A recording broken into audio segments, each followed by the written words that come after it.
start. Assalamu alaikum everyone and good morning from Management Association of Pakistan. This is Ushna Nehal. I would like to welcome you all to this webinar, Leading Teams from Home, and we are having Shahrayar Nashat with us. I would like to call Executive Director, Mr. Salah Uddin, to please introduce the session speaker for today. Sir, please, over to you. Assalamu alaikum and good morning everybody. This is the Management Association of Pakistan. A little bit about us before I move on to Shahrayar. We are a 55 years old association and we are into following a mission of leading the change process towards best management practices. And we've been doing conferences and programs for the benefit of management colleagues all over in Pakistan. Since lockdown, this is our third program on the MAP virtual series. And we hope to continue with this with many more to come soon. Please keep following our calendar. Shahrayar Nashat, I don't know how to briefly tell about him because there's so much. He's wearing at least 3 hats right now. He's the company secretary, director legal, and Director Public Relations for Hub Power Company. By the way, Hub Power Company is our member, institutional member of MAP. Recently, they did a very good job and they won a sectoral award in power sector under our 35th Corporate Excellence Award. Nashat has done his stints at various companies. He was previously with Citibank Pakistan, Pfizer Pakistan and Vietnam, and he began his careers in the UK at Lowell's LLP, one of the largest corporate law firm. And before joining that, before that I think he was with Uddin.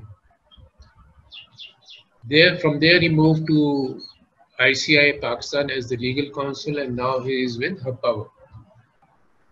So Nashat is going to touch some sessions, some important points today, like common challenges of remote working, how managers can support and remote employees, establishing structured daily check-ins, providing several modes of communication, establishing rules of engagement, providing remote and interaction, remote and social interaction, offering encouragement and emotional support, establishing remote work ethics, which is very important, and team engagement in the challenging times.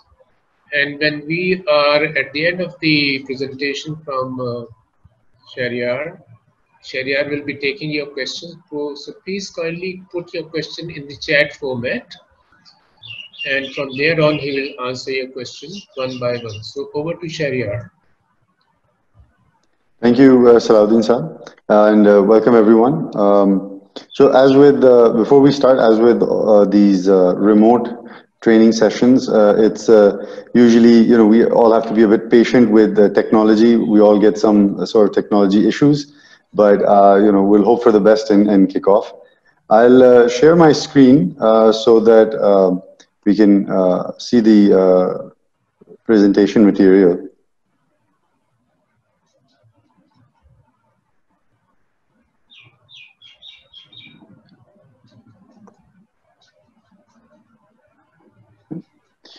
So today's topic, what we're talking about today is about leading teams from home. And as Salahuddin Saab said in the beginning, one of MAP's objectives is to define the leading best practices for management.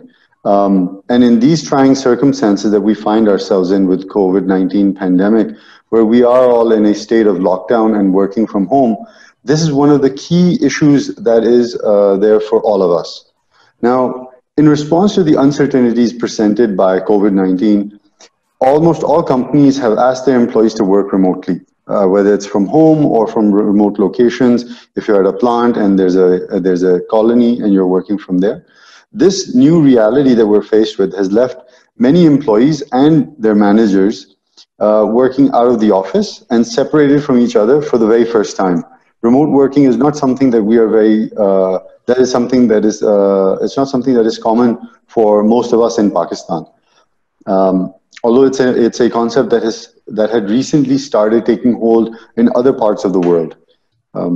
Although it is always preferable to establish clear remote work policies and training in advance, in times of crisis and rapidly changing circumstances, this level of preparation is not always feasible. And given what has recently happened and the urgent lockdown that we have gone into, I'm sure that majority, if not all the companies, don't actually have a policy on remote working.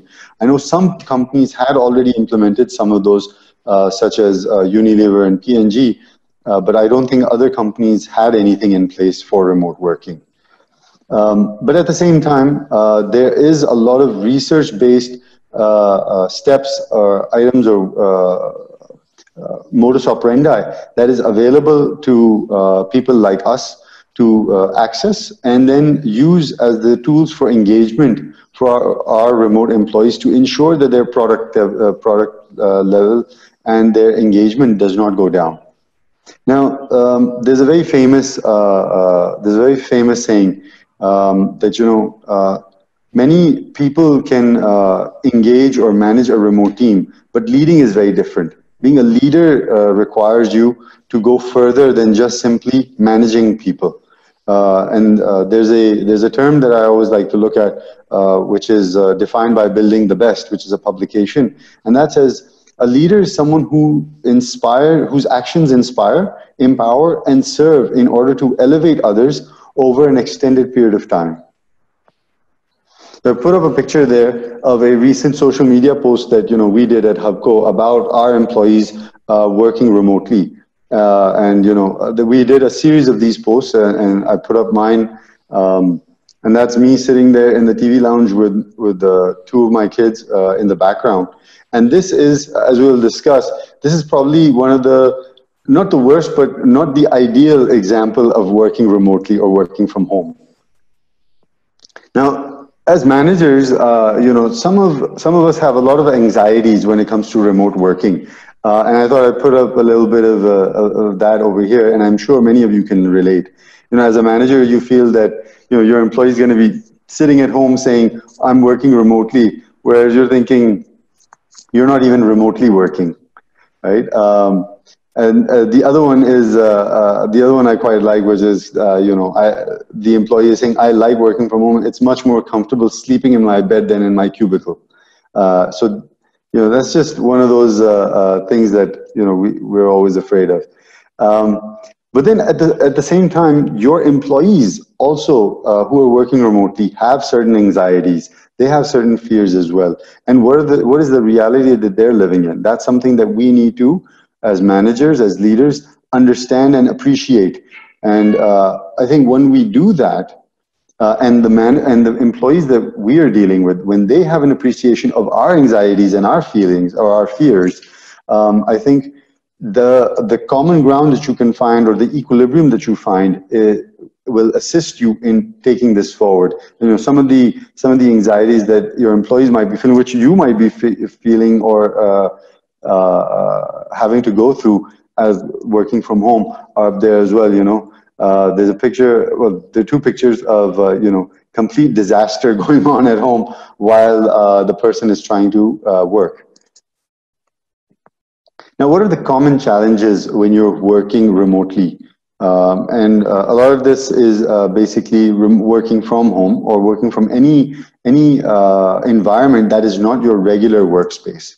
Now, managers need to understand that remote work can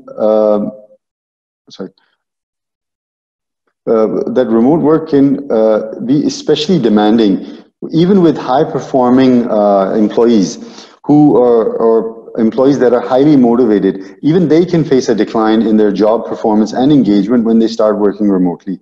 And that's really because there's an absence of preparation and training. And like we mentioned earlier, that this current circumstance we find ourselves in, there has been no preparation, there has been no training for this. Now, the most common challenges that we find in remote working include lack of face-to-face supervision, communication, lack of access to information, social isolation, distractions at home, and accountability. And we'll talk about each of these in a bit more detail as we go forward. Now, when we talk about lack of face-to-face supervision, this is one of the biggest challenges for managers and employees. Supervisors or managers worry that employees will not work as hard or as efficiently, even though Harvard Business Review that have done some research on this indicates otherwise. They in fact have said that majority employees will work harder or will be more efficient when they are working remotely, because majority workers will feel a greater sense of accountability or a greater sense of wanting to prove themselves in those trying circumstances. Many employees do struggle with reduced access to managerial support and communication. In some cases, employees will feel that remote managers are out of touch with their needs and thereby are neither supportive nor helpful in getting their work done. And there's a concept of mutual knowledge, which we'll talk about later, which I think plays an essential part here. And this is really where communication becomes a particularly important tool for us to make sure that we are able to bridge that divide. What can you do? There's a concept of individualization. You must, as a manager, switch to individualization. Now, let me take a step back. Now, as managers, one thing that we are very good at is dealing with the team as a whole. We tend to, and it's easier and much more efficient, and it is the recommended managerial style as well, to manage the team on a singular level. Set the expectations, set the tone, and ensure accountability at the same level. When you're dealing with remote workers, Harvard Business Review says that it is better and you must switch to individualization. Now, what is individualization? It means that do not have one set of rules for all employees, for everyone. When you've got employees working from home, try and understand what structure is required, where flexibility is required. Do you need to shorten meetings by 5 or 10 minutes? Allow them a transition time, because I'm sure a lot of you have faced this, that we're jumping from one call to the next to the next. The many days pass by where we have back-to-back calls throughout. Maybe one of your employees at home has children that they need to take care of, that have certain needs, that need to nap or have a meal time. And because the parent is at home, the child is expecting that parent to be available to that child. So perhaps one of the things you can do in terms of flexibility or understanding that individual's need is try and schedule meetings around that time, or take breaks so that you can allow that employee/parent to cater for their needs as well, or their family needs.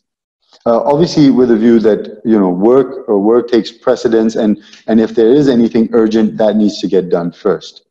Now, at the same time, there may be a need to accommodate flexibility in terms of work hours as well. You can have earlier starts or later starts. You can have certain set hours when employees will be available, when they will not be available. In our case, if I look at the current scenario, one of the biggest challenges is the fact that with the lockdown in place in the major cities, where I'm sure all of you are residing, there is limited time for us to go out and get our essential items, grocery shopping, etc. And because it's Ramzan as well, and because the government has issued a certain set of hours within which shops can be open and they must close by. Now, that timing directly clashes with your work hours. So what do? Well, as employees and as managers, we need to be understanding of this, and we need to try and figure out schedules for people. You need to be able to show flexibility, that if someone does need to go out, you are able to provide them that flexibility. However, with the constant understanding that whatever deliverable that employee is responsible for, they must deliver that on time. So setting time schedule and everything is extremely important, and setting deliverable goals and expectations is extremely important. Now, another concern that a lot of employees face, and many of you might also be facing, is the lack of access to information. Now, a lot of times employees are surprised by the added number of time or an effort that is needed to locate certain information from whether it's with coworkers or whether it's with the office. Getting answers to even simple questions can seem like an enormous task. Getting people to come online on Microsoft Teams or Zoom or any other software that you're using can feel extremely difficult.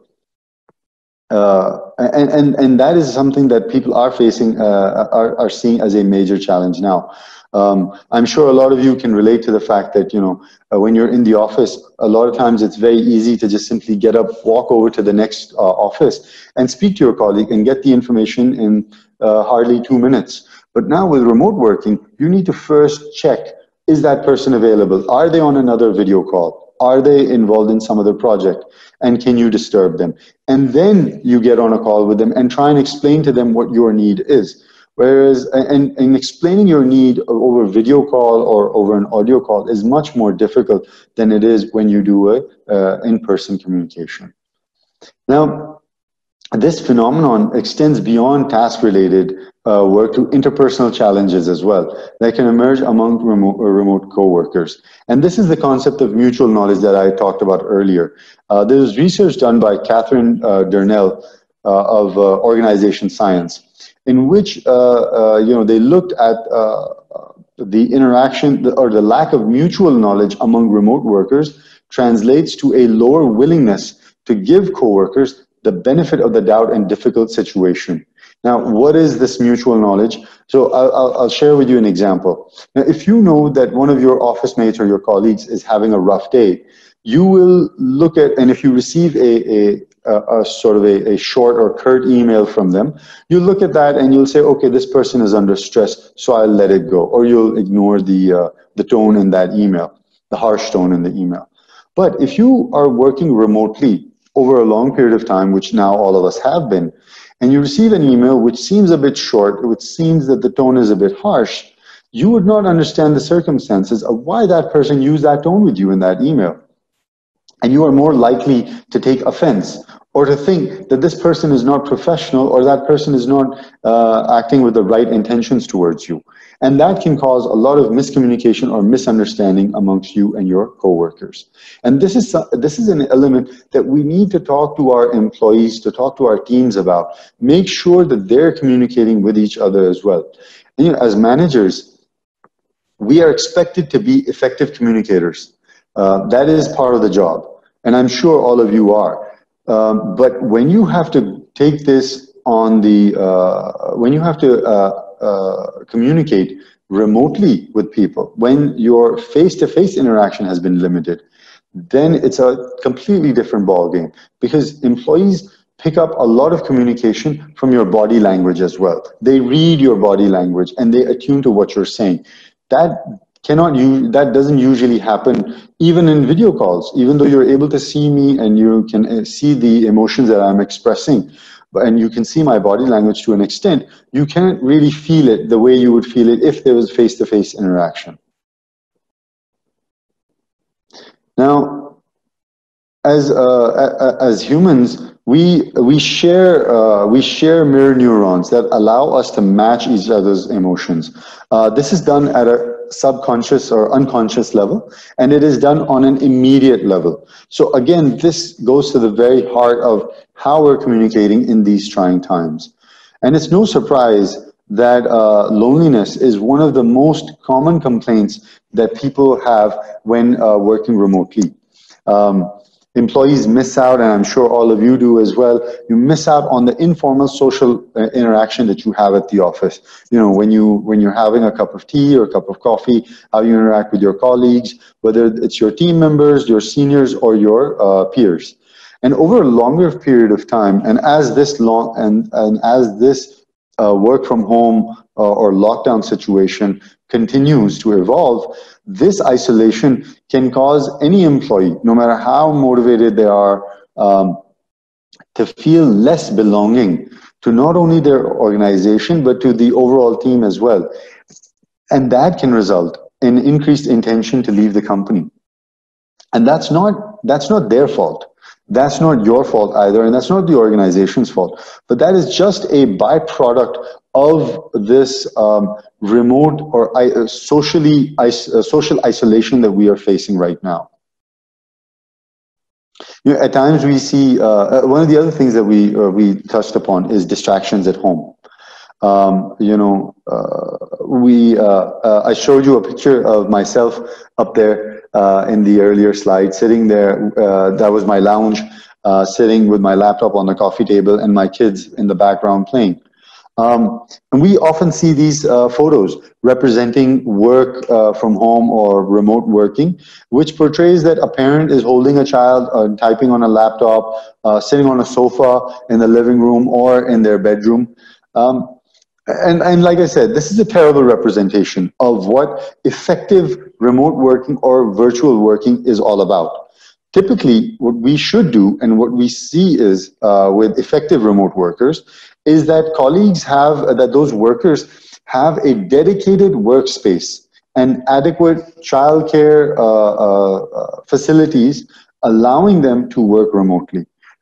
Sitting in the lounge or sitting in the bedroom is not adequate. Now, that's easier said than done. One of the things we need to also realize or understand is not everyone will have a study or a separate space in their house or a separate room or extra room in their house that they can dedicate for their work.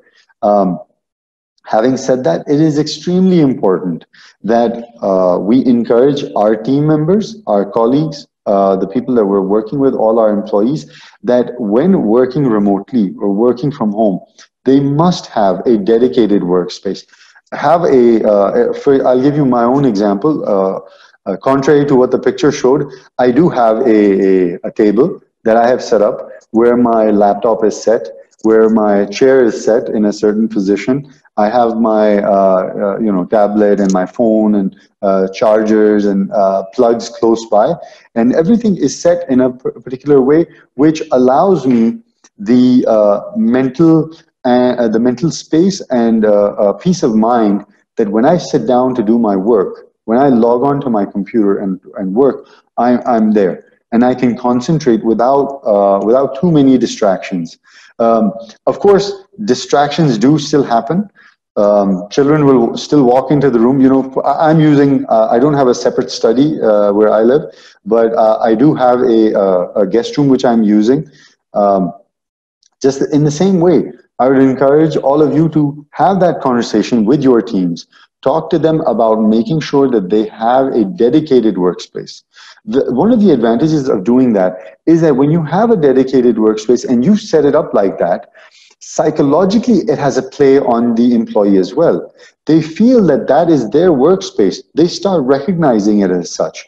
And then when they are logged in, they're engaged in terms of their work as well. So it's important to do that. And this is especially important because in our current scenario, there has been a sudden transition to remote working or virtual work. And there is a greater chance that employees will have suboptimal workspaces.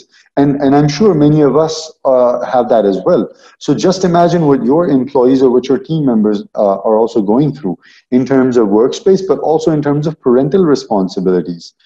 So we must make sure that we get this point across to our team members as well, of having that dedicated workspace. Now, one of the things that happens is one of the other things that we need to remember is that the home is not actually a workspace in the first instance. So there must be a recognition of this fact as well, that space is not actually meant for work. It's actually work. It's actually your home. It's personal space for you and your family. So when your family sees you at home, they're thinking that this is not work. So you must understand that the space you are occupying you're actually invading their space. Hence, a greater need for flexibility and understanding from you as a manager of that team or of those team members. And obviously this and what we talked about earlier about individualization, it's important to understand that the circumstances for one team member will be different from that of another one. You could have 5 people in a team. 2 of them are married. 1 of them has kids. The other 3 are bachelors or bachelorettes, but living with a lot of siblings or parents that they need to take care of. So there needs to be an understanding of that. Now, at the same time, there has to be an understanding and there has to be communication from you to your team member, and there has to be reciprocity from your team member as well. They need to understand that what you are, that the flexibility you are showing them and the individualization you are bringing to them is there for their benefit.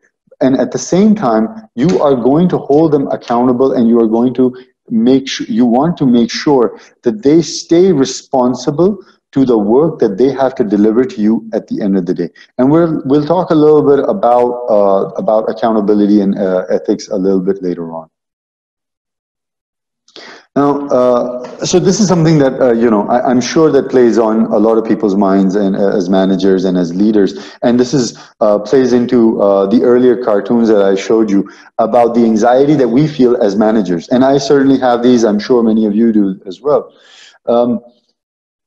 That how do we make sure that our people who we're not seeing in front of us are actually working? Are they staying true to what they're supposed to be doing? And yes, sure that they're delivering their work product on time. Is the quality, are they putting in the effort? Are they turning in the same quality? Are they putting in the same effort they would be if they were in front of you in the office? Now, for that, it is critical that communication is critical. What you must do is you must clearly, as the manager or as the leader, you must clearly explain to the team the standards and expectations regarding project deadlines or business as usual, communication practices, what modes of communication are to be used for what purposes. So where do you use video? Where do you use audio calls? Where do you use WhatsApp? Where do you use a normal mobile phone? And when and where can you hold off on something for the next team meeting? And again, re-emphasize, what are the company values? What's the mission and vision as well? It is these times that you need to emphasize these 3 things. And it is extremely important because that engenders a sense of belonging to the organization, which is very critical when you're working remotely, because otherwise feelings of isolation can set in as well. And you must be very clear in your communication of what standards you expect your employees to maintain. A lot of times it's easier for us to leave things unsaid, and we like to, as human beings, we like to think that, they know me, my team knows me, they know what I expect, so I don't need to say anything, they should just simply deliver. In remote working circumstances, it doesn't work like that. Like I said, there's no mutual knowledge, or there's very little mutual knowledge. They don't know what you're going through. And in terms of social isolation as well, they're not able to mirror or match the neurons or what your expectations are, which they would have done had there been face-to-face interaction. So you need to be very clear and expressive in your communication with your employees. Make sure they know exactly what you expect. And accountability will come from knowing that they're contributing work to a larger team, and that the team does rely on them. Make sure that they know that whatever they're doing is part of the bigger cog. It's part of the bigger machinery. Whatever they're doing is a small cog, but it is an essential cog in the overall machinery that helps run the company. Make sure they know what their role is. In terms of whether they're doing business as usual work or they're doing a special project. They should know where they fit in, and remind them of that and emphasize on that, because that is where accountability will come from. Give set dates and times for and to interact online. Set meetings with loose structure if you have to, but have at least one primary goal, such as assignment of independent tasks for a project. Set deliverables on a daily basis. Deliverables build accountability. This is very important. Make sure that on a daily basis, you tell them what you expect them to complete. and that they have to come back to you by end of the day. And what does that end of the day actually mean? Does end of the day mean 5 p.m., 6 p.m., or does it mean 11 p.m.? You need to set these guidelines, or you need to set these rules right up front. And set a high level of transparency across projects, tasks, and individual goals. Now, what do we mean by transparency? Transparency means be open. Talk to your team members, talk to the individuals, talk to the team at large as well, and tell them exactly what's going on in the company, with all of them, with the project that you're working on, with what's going on outside, how is that impacting the company.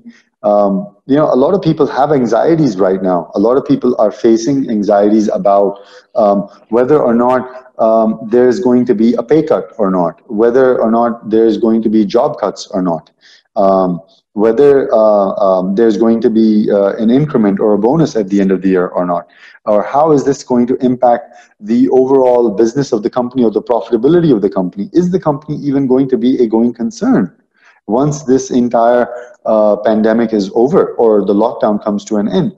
These are all very valid anxieties, and I'm sure you all have them as well. But as managers or as leaders, you have greater access to information. So make sure you communicate this to them, and you're transparent with them in that respect. The other aspect of transparency is about ethics.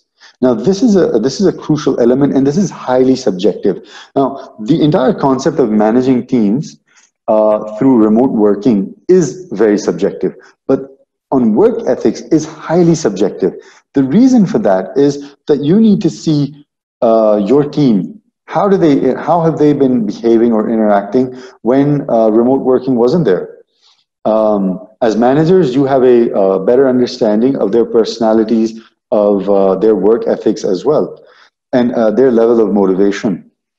You need to gauge, and you need to then work towards with them, of telling them when you're communicating your expectations. You need to be able to tell them, you need to be able to gauge and then tell them that you expect them to work independently, to work remotely, and deliver what you expect them to deliver on time. Now, the steps we talked about, and we'll talk a little bit more about some of these steps later on, when we're talking about how managers can work and support their teams, is about setting expectations, and at the same time setting deliverables, and making sure that while you're supporting your team and while you're showing your team that you are supportive, your team must understand that they are expected to deliver and that you will hold them accountable. Simply just because there's remote working or work from home being implemented doesn't mean that people can slack off, and does not mean that people have an excuse not to work on the things that they're working on at this time. Now, we've talked a little bit about, so we've talked about what are the main issues that, you as managers face, or team or employees face. And so we'll talk a little bit, and we've touched a little bit upon what you can do as managers. Now we'll talk a little bit more in detail about how managers can support remote employees, and with practical steps as well. Now, managing remotely allows individuals to get creative, leverage their strengths, and engage with the team in different and meaningful ways. Now, in order to succeed, one must remember three principles: trust your people, be open to experimenting, and evolve your culture. And this is all really down to you as a manager. You have to, if you want your people to display ethical behavior, if you want them to be accountable, if you want them to continue performing, then you must trust them in the first place. And if they, and I'm sure many of them will, I'm sure most of them will reciprocate that trust. They will come back to you, and they will show you, or they will validate that trust that you have put on them. At the same time, be open to experimenting. This is in regard to modes of communication. This is in regard to how you engage with your people. This is in regard to how do you deal with issues of social isolation? How do you continue to engage with people? And also important is evolving your culture. It's extremely important that you evolve your culture.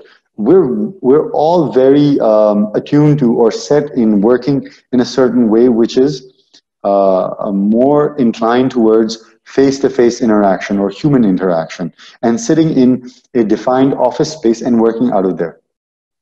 The current situation where we're all working from home, or there's a lockdown and there's a pandemic outside, requires us to evolve, requires us to bring about a change of thinking, not just at our level as a manager, but also at the team level as well.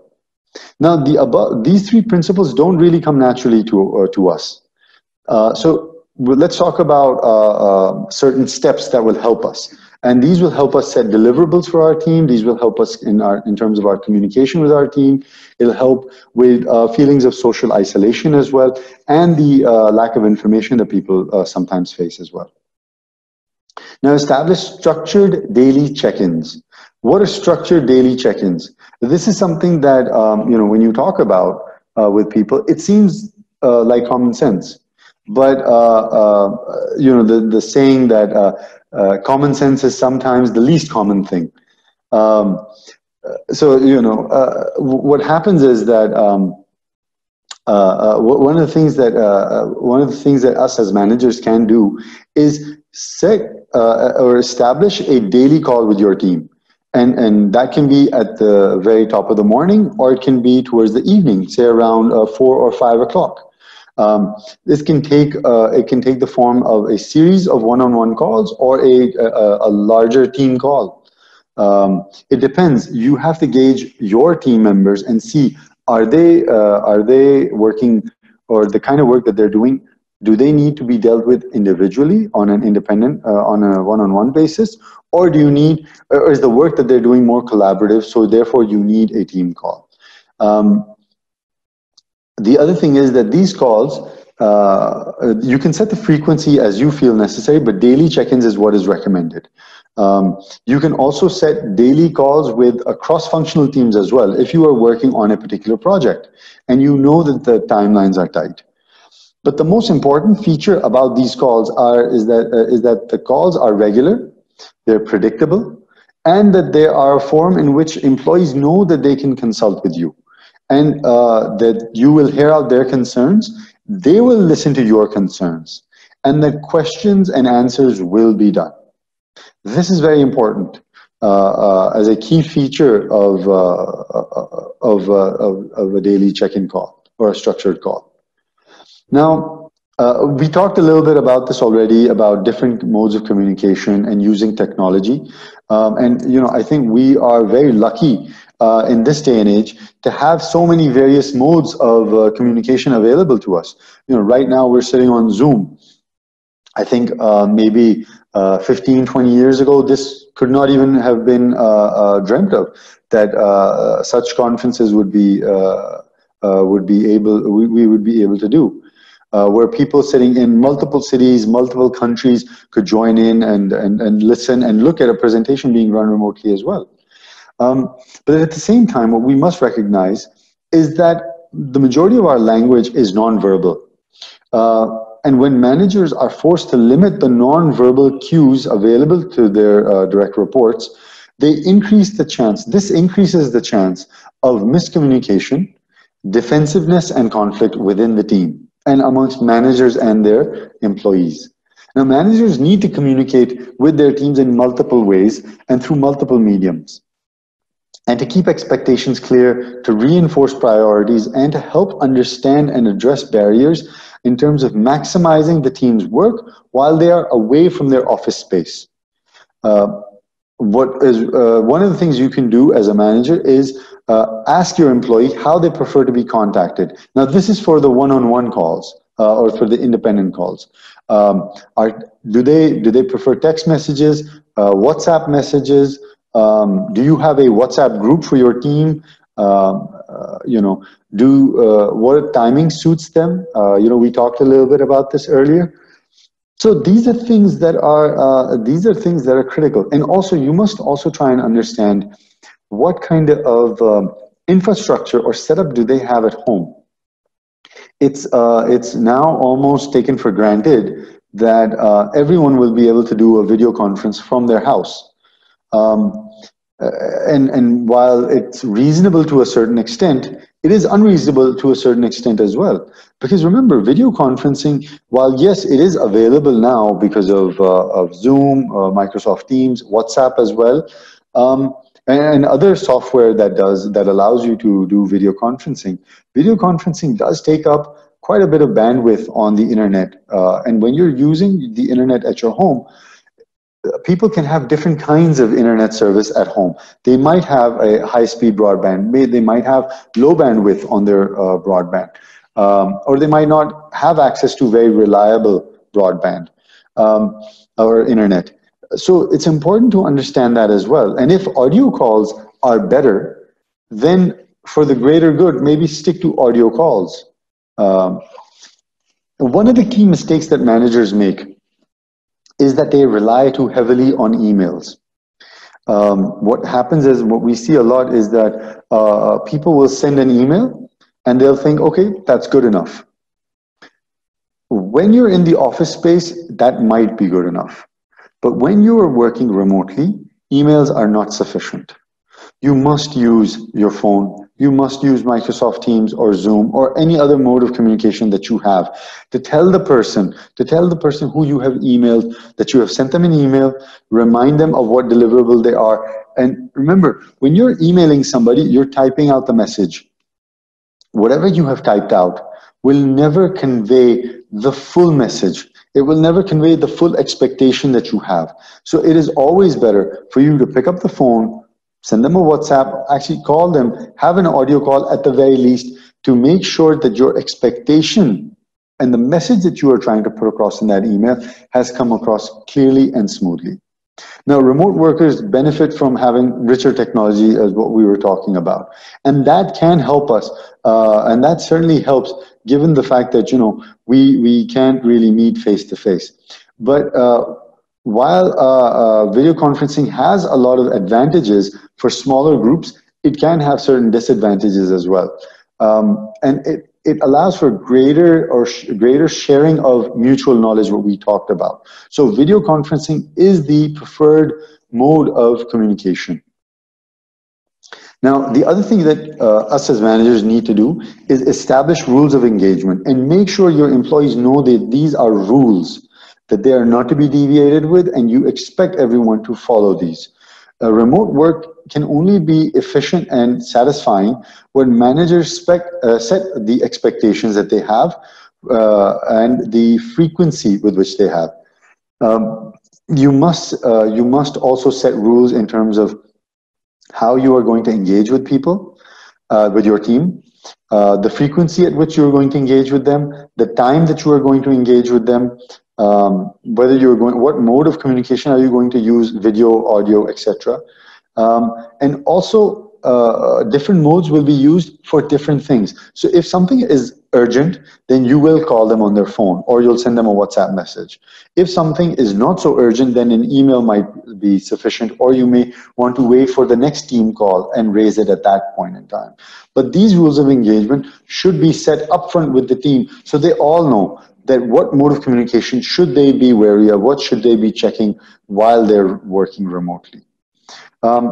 Also important is let your employees know what is the best time and way that they can reach you, because your accessibility is extremely important for them as well. They must know what time is best for them to talk to you, whether it's about an individual problem, whether it's related to a project or work that they're doing. Whether if they want to talk to you about something more complex, would it be better for them to talk to you early in the morning or later in the evening? Maybe in the afternoon, you're freer then, so that those expectations are clear. Now, the other thing that you should do as a leader is keep an eye on the communication amongst your team members, communication that you may not be involved in as well, and encourage them to communicate with each other offline, or using VideoCon or other modes of communication.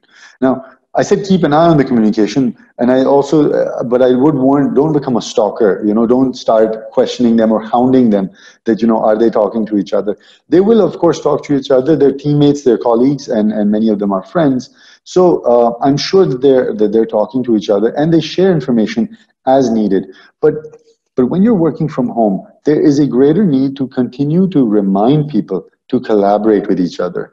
And you as a leader can set that tone. You can give them that reminder. And that's something that you can do in your daily call if you have that set up. One of the most important things for us to remember is that while we have expectations in terms of how they will communicate with us, they also, our employees have expectations of how we are going to communicate with them. So that has got to be a part of the rules of engagement that you set. So be very clear, be very expressive when it comes to setting these rules, and let your employees know that these are rules, just in the same way that there are rules when you are in the office and they're to be followed. Now, one of the things that is very useful is providing opportunities of social interaction. Now, this is separate from work-related interaction, and this is one of the most essential steps that a manager can take in terms of making sure that his or her employees do not start feeling socially isolated or disengaged. Which can be detrimental to their work productivity, their efficiency, and their feeling of belonging to the company. So one of the things that you can do is you can structure ways for employees to interact socially, and video conferencing is great for that. Have informal conversations with each other while working remotely. Maybe before your team call, maybe before your daily team call, take 5 or 10 minutes to just talk about what's going on in everyone's days. How are they dealing with the lockdown, the pandemic? Just ask them if they have any anxieties, if they're feeling a bit anxious about anything, and or maybe even take time outside the team call, set up a separate call, maybe once a week, maybe twice a week.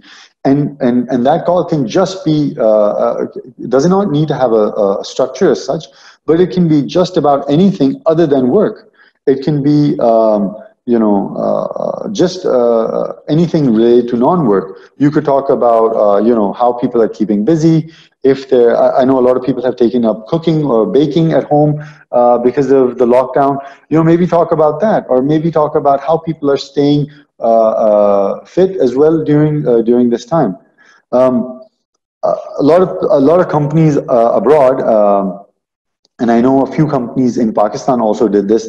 They did what's called a virtual a food party or virtual pizza party. I know a company that actually did a virtual biryani party, which is basically what you do is you can either, if deliveries are open at that time, abhi to Ramzan hai, so you won't be able to do that.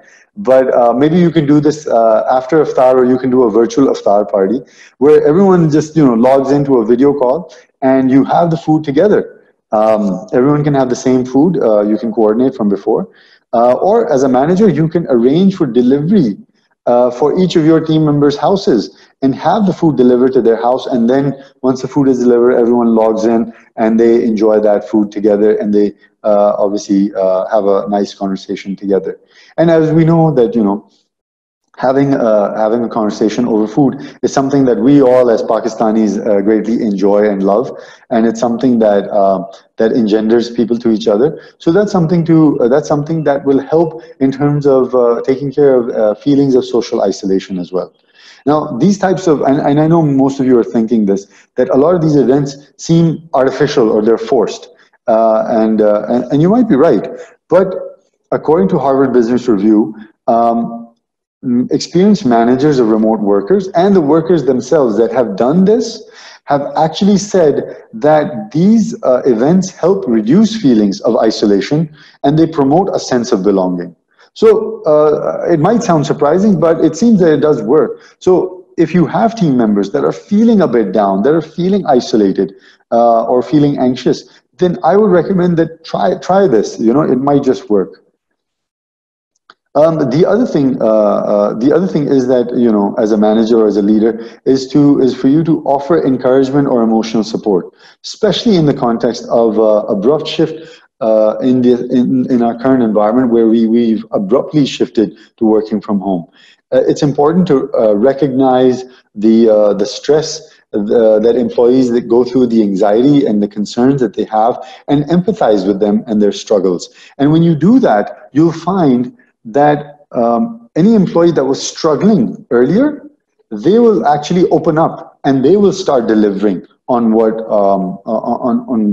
you want them to deliver on, or their efficiency will go up, or their their productivity level will go up. You can start by just asking, how is the remote work situation working out for you, and they'll bring up a lot of different kinds of answers, and you can take that on from there. There was a research paper by Ripple Effect on emotional intelligence and emotional contagion, in which said that employees look to their managers for cues about how to react to sudden changes or crisis situations. So they're looking at you to lead from the front, and that's what it's all about being a leader. That your actions will inspire them. So make sure that you're transparent with them. Make sure that you talk to them, and make sure you keep lines of communication open and you empathize with them, and it'll have a trickle-down effect to your employees as well. And as managers, there are two things that you should be doing. One, acknowledge the stress and anxiety that the current situation has brought on, but at the same time, provide positive affirmation to your team, because that's very important. Don't fall into this rut of, you acknowledge their stress and anxiety and then just say at the end, it is very stressful. Yeah, it's a very stressful situation. Let's see what happens. That's not the way. What you should do is acknowledge that this is a stressful situation, the anxiety, but then at the same time tell them that there are plans underway. The company is working towards setting in place an action plan and what they're going to be doing. Now, we've talked a bit about a lot of the different things, and I would just conclude by saying this: the COVID-19 pandemic has forced all of us to stay at home. It's brought about fear in people. It's obviously having a detrimental effect on the economy, and we not only have to flatten the curve, which we all keep talking about or hearing about on the news, but the companies have to adapt and they have to change the way the workflows and they stay operable during this pandemic. And that brings about a greater sense of responsibility and obligation on us as business leaders to inspire our employees to stay happy, healthy, motivated during while they're working from home during these stressful times. And remember, you're a leader, so you must show that the thing to do is have a positive mindset, have a listening ear, and show greater flexibility. This is what will make the difference in this time of crisis. That's from my side. That's it, and I think we can open up for any question and answers that people might have. Shahrayar, I will be helping you out in taking those questions. But I like that conclusion when you said that employees look to leaders for cues, and this will have a trickle-down effect. So let's see what others have to say on that. The first question is from Muzaffar Raza from State Bank, and the question is that do you think nowadays option is available for employees to leave the organization as there is no opportunity at present? Difficult question. Difficult question. I think, to be honest, I think it's a very trying time for the economy. But having said that, there are always opportunities there. Different challenges bring different opportunities about. And while the more traditional type of opportunities might not be there, the non-traditional opportunities will pop up. Companies, and yes, majority companies do have hiring freezes on because of the pandemic, but at the same time, for critical posts, for critical positions, I'm sure you would know at the State Bank as well, people are going to hire for those positions, and where there are highly talented resources around, they will always be at risk of leaving. Yeah, you're right. They'll always have them. Another question, Muhammad Asif. Not everyone has the privilege to have official computing or access to corporate systems at home. So how do you keep the teams engaged when you don't have the systems at home? Asif, that's a very good question, and that's something that I touched upon briefly as well. As a leader, you need to understand the individual needs of your team members, and understand that not everyone will have the same infrastructure available. And like you said, the privilege of having a laptop or a computer setup or high-speed broadband or internet available as well. So what do you do in those circumstances? Well, what you need to do is you need to be flexible. You need to be able to adapt to the infrastructure that your people do have. If they don't have a laptop or they don't have a computer at home, then use some other facility for the mode of communication.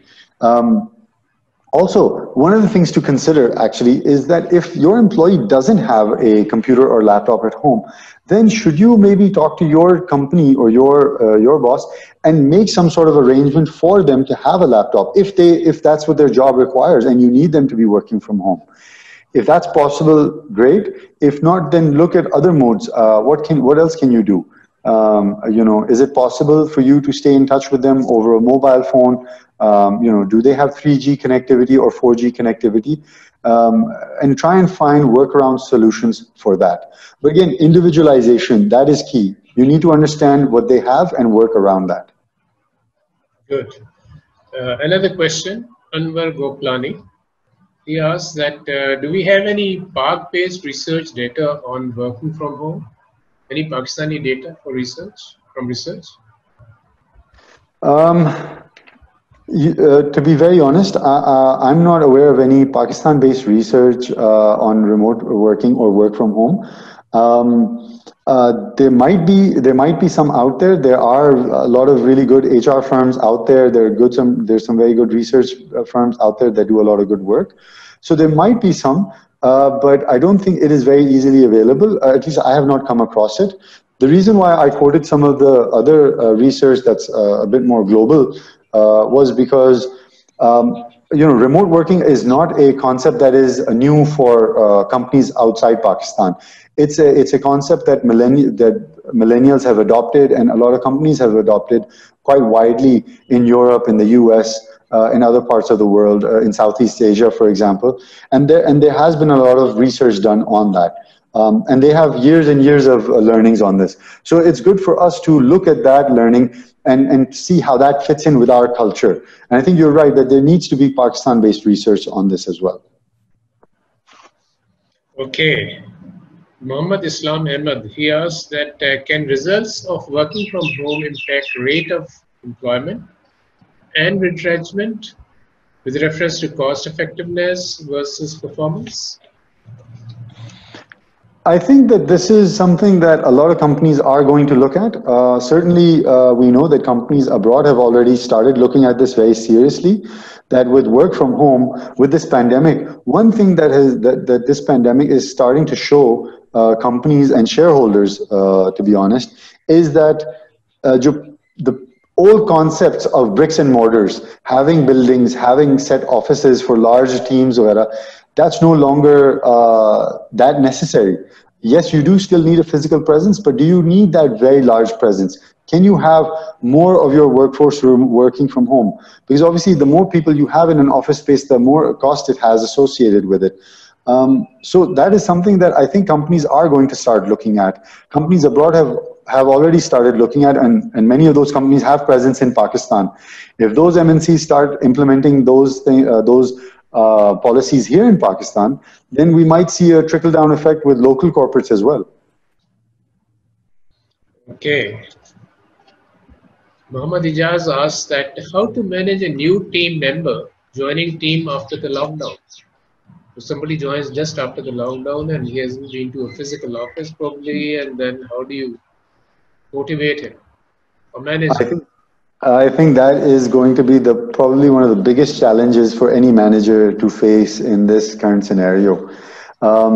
With remote working, obviously, when you have face-to-face interaction, a certain camaraderie is developed.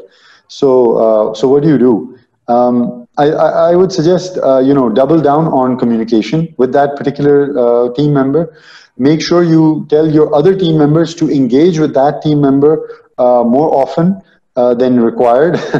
Really, pile on the video conferencing, the audio calls with that team member. Try and do social interaction, like I mentioned. A virtual iftar party, maybe a couple of times, and help that person feel like they are really a part of the overall team, even though that they're new. Those are the only things that you can really do. But really, communication would be key. Right. Now, Seema Sumer has really raised a problem, which is, I think, a common issue with most of the companies. She asks that despite daily check-ins and daily task assignments, if the team members don't perform duties, how should that be dealt with? So I think that it goes to that goes to the part about accountability and transparency. And you're absolutely right. That's an issue that I'm sure a lot of companies and a lot of you are facing as managers. Now, obviously, daily check-ins is one tool, but if you know that one person is just not responding, or they're not delivering, or the product that they're turning is not of the same quality, then have that conversation, have that one-on-one conversation with that person. Establish a greater frequency of check-ins with that person, most probably on the phone, because that's easier. And tell them and be very transparent with them. Tell them that you have seen that their productivity has gone down, that you are going to hold them accountable, and remind them that just because we're working from home does not mean that the appraisals that will be happening at the end of the year or at the mid-year are going to go down, that this is going to have an impact on their rating, on their rating, as well as on their bonus. This is something that is going to impact their performance and the way the company views them as well. So they must be told that just because they're out of sight, they are not out of mind. Seema, I hope that does answer that question. But let's see how we can improve that performance much better than before. Zulfikar Muraj has put a very interesting question here that it's relating to women working from home in Pakistan. He says that I think they face a bigger challenge when at home. So I think he's right, because our expectations from Pakistani women are twofold. Not only that they would be doing their job at home, they would be attending to the office work as well, and which becomes very difficult for a female working from home. Absolutely. I think that's a very valid point. I think under normal circumstances, it's difficult for our female colleagues, and when work from home, it becomes even more difficult because they're at home. And like I said, when you're home, your family is in that frame of mind that you're home, you're home. This is not work. So it becomes very difficult. So as a manager, you need to be accommodating for that. You need to understand that it is going to be much more challenging for them, and how can you accommodate that? The best way to go about it, I would say, is have that conversation with them up front. Tell them that you understand it's going to be difficult for them, and what can you do to help them in terms of finding that optimal workspace at home. Tell them what you can do is, one thing that you can do to actually help them is set certain rules of engagement, like we talked about. Set those rules and tell them that, look, I will accommodate you, I will be understanding. You can tell your family that these hours are your workspace. You will be allowed to take certain breaks for your family or for other needs, but these hours you must be able to you must be given support from your family and understanding from your family that you have to be available for your office work. Good, good. Another interesting one from Muhammad Islam Ahmed. What about importance of self-regulation with reference to transparency and integrity in responsibilities, obligations, and the standardized code of ethics? So I think self-regulation is really key here.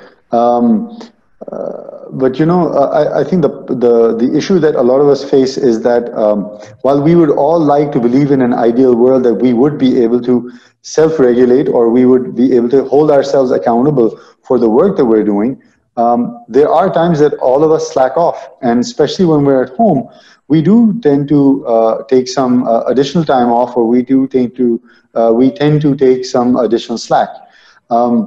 There are obviously standards that you are expected to maintain, and you're right that is there, and that is something that you need to communicate to your team members. And when you're communicating that to your team members, remember that you as a manager or as a leader are expected to adhere to the same standards, if not greater standards. So self-regulation is certainly there, and you should remind your employees that when they're working remotely or independently, they're expected to self-regulate as well. But at the same time, as a manager that is accountable to senior management of the company, you cannot leave it to just self-regulation. Shahrayar, can we take more questions? I think people have found it very interesting and they keep on coming with good questions. This one is a ticklish one from Zafar8346. And he asks that how to handle difficult employees at this time when you have no other replacement and accountability is very difficult in public sector institutions. That is a tricky one. With difficult employees, I think you'll find difficult employees in all situations, whether you're in the office or work from home. And I guess difficult employees can become more difficult when they're not in front of you. One thing to do is, like I said earlier, one thing to do is obviously have greater communication with those employees. Be very open with them and tell them that they are going to be held accountable for their behavior. That working from home means that they are working and that you expect them to continue to perform. Now, obviously, the company that you work in, the policies that the company has in terms of disciplinary action or appraisal settings, etc., have an impact on that as well, whether it's public or private sector companies. And I think maybe perhaps in public sector, it's more so. But that's something that, if you are having issues with a particularly difficult employee, then I would suggest that you have a conversation with your HR department immediately and talk about setting in place a corrective action plan for that employee.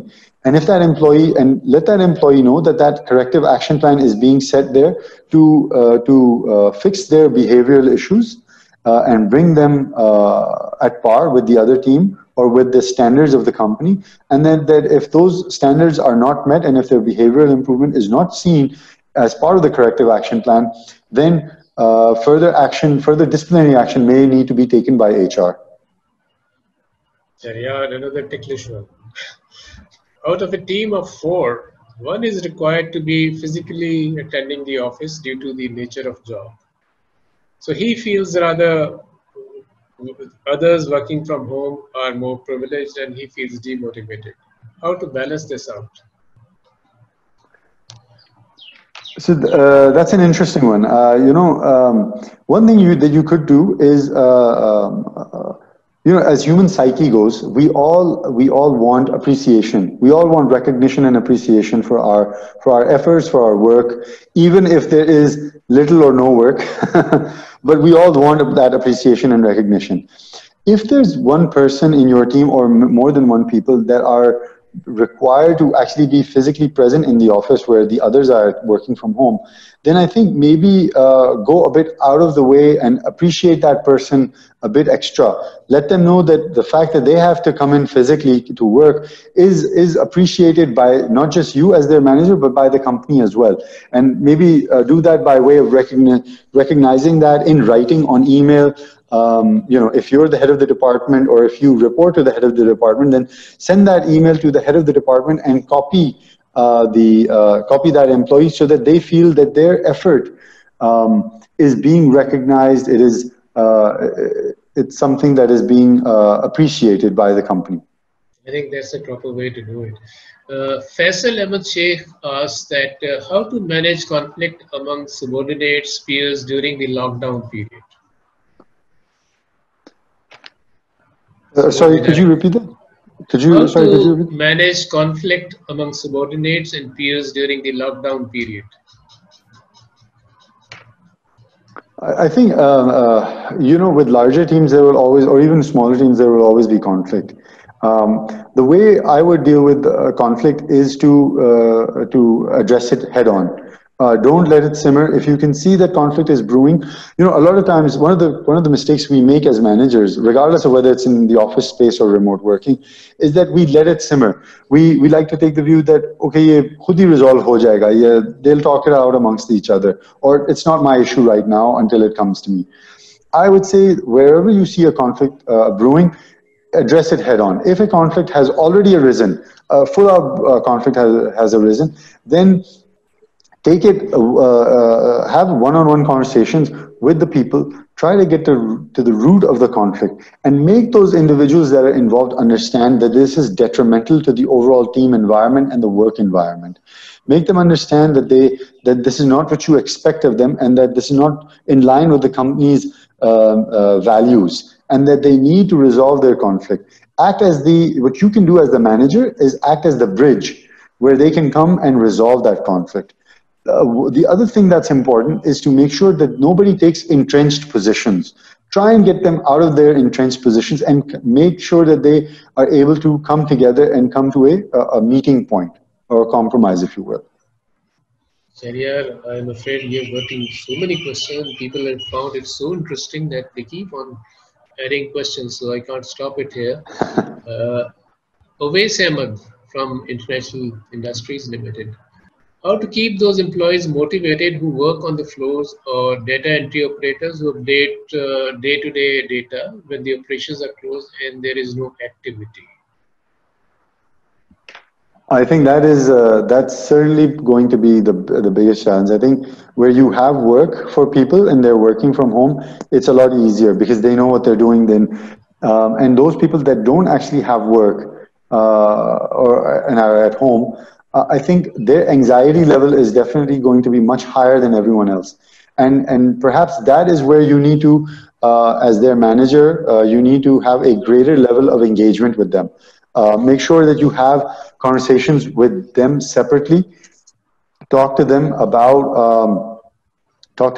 their anxieties, their fears, and give them that positive affirmation again and again. Make sure you let them know that the company has not forgotten about them, that their job, their role is important to the company, that the current scenario is something that is temporary, and that the company is assessing the situation and putting in place a plan, and they will move forward.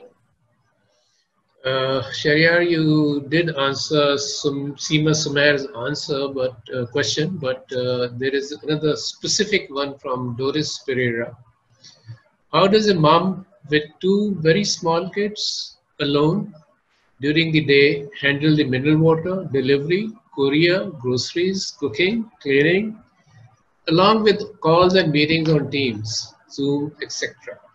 There is no dedicated space or time. How does one manage? I completely there is no way. And this is a situation that I'm sure many of our female colleagues will find themselves in, especially a single mom, kids, running the house, and in this lockdown situation where you can't have help come over and help you as well, extremely difficult.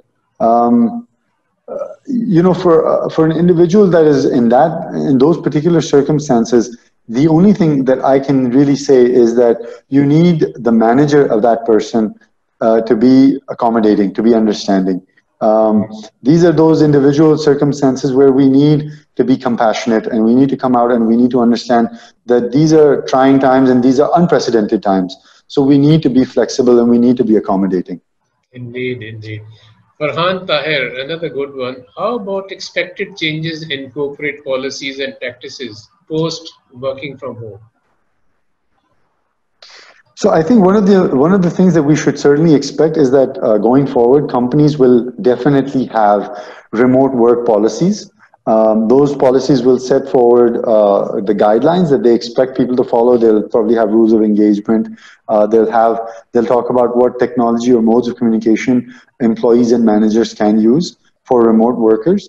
And I think this situation will probably force a lot of companies to reassess their current setup and see whether remote working is something that they want to incorporate as a norm in their business and in their overall structure. So that's certainly something. I think this will also give rise to different kinds of working as well.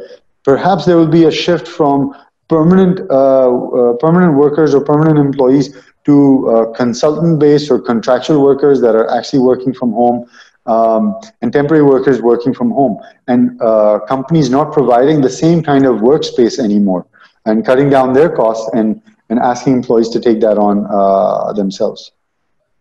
There's another one more than instead of a question, I think it's a comment by Muhammad Islam. He says that difficulties in communication with senior top management due to their personality traits are also the most important factors for smooth remote working and execution of quality assignments within stipulated time. What's your take on that, Shahrayar? I agree. I think everyone has a different personality, and that's something that I touched upon earlier as well. That when you're setting the rules of engagement and when you're talking about communication with your employees, remember you're a manager or as a leader in the company, or when you're looking at your boss as well.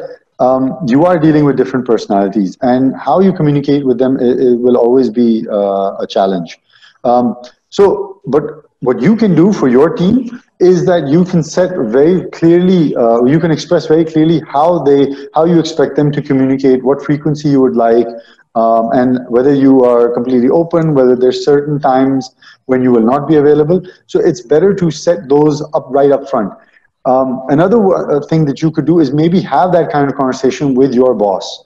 It may not be the most easiest of conversation, but if you do feel that it is difficult getting in touch with them, or it's difficult communicating with them in this remote situation, then maybe have that conversation with them and just ask them, boss, what's the best time to contact you in the day if I need to talk to you about some issues, and just have that open communication with them. Thank you, Shahrayar, and thank you for your patience for taking all those questions. And they're still pouring in, but I think we have to wind up now. And once again, we say a thanks not only from Management Association but from all the participants, and we are getting appreciation of how you handle this presentation. And we would love to have you again after some time on something more related on the subject. And for the participants, we have an interesting article from Harvard Business Review, which you can, if you're interested, you can ask from Ushna and she can send it to you separately. And the topic is very interesting. It says how to combat Zoom fatigue. So that would be interesting. I think related to this presentation today, how to combat Zoom fatigue will be wonderful to know about more. Thank you, all of you with us. And please do look forward to our next session, which is on 19th May, and that is Enhancing Performance Through Organizational Effectiveness by Amir Iqbal. So over to you, Ushna, Nehal. Thank you, Shahrayar. Thank you, Salahuddin sir. My pleasure. All right. Thank you so much, Shahrayar and Salahuddin sir, for joining us. I think a lot of queries are there. What I will do is, Shahrayar, I will pass on a few questions to you on the email, which you can answer us over the email, and be answering those. I'll share those answers with the participants in the email. So anyone who have any other queries and questions, they can just write us. The details will be shared, and this video recording will also be available on MAP's YouTube channel. So you can share it with them later on in their participants and any of the team members you want to share. So thank you so much here for taking up time with us, and Salahuddin sir for being with us all the time. Thank you so much, everyone.